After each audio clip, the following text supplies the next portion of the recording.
Elder Shambaru, Dream Chaser, Licious, Mustudio Mangwendesa, Silence, Deliverance, Fufu, at the school of violence, Rufu, Yimba Manzi, Uchina Tichibuda Nanga, Inindegekwa, ya na, Inobuda Risgasive Kundanga, Harisive Kunema Furo Manyoro, Asichenu Wanche Kutaga, Rino Kumbira Kuna Mari Kumusoro, Rino Zio ne Mamanga, Chisetaka China Semakwaya, Manava Messiah,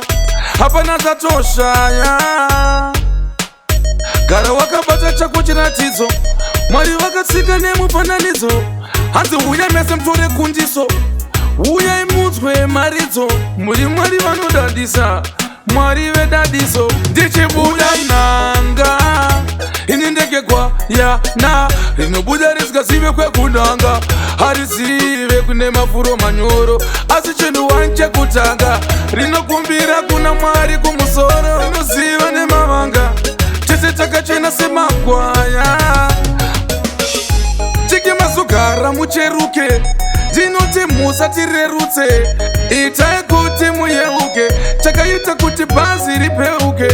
yekuda kuti tisayambuke, yakaita kuti mumeduke, zvimba kupa mzvimba piwa zvimba futa kewakubuda nanga,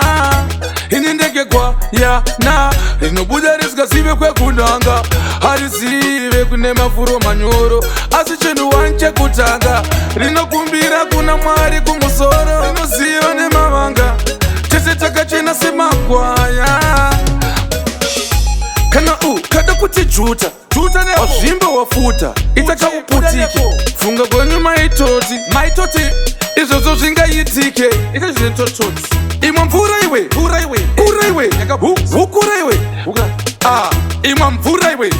unenge wakuchibura nanga,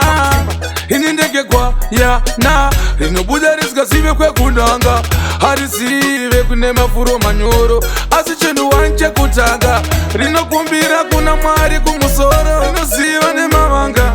chese takachena semakwaya, mwana vaMesaya, hapana zatoshaya. Gara wakabata chako chiratidzo, Mwari wakatsika nemufananidzo, hanzi uya mese mtore kundiso, uya imudzwe maridzo, muri Mwari vanodadisa, Mwari vedadiso, ndichibuda nanga, inindegekwa ya na, rinobuda risikazive kwekundanga, harisive kune mafuro manyoro, asi chinhu wanche kutanga, rinokumbira kuna Mwari kumusoro, rinoziva nemavanga, chese takachena semakwaya. Ndichibuda nanga,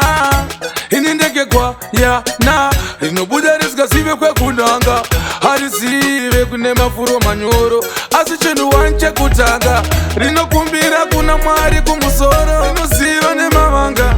chese takachena semakwaya.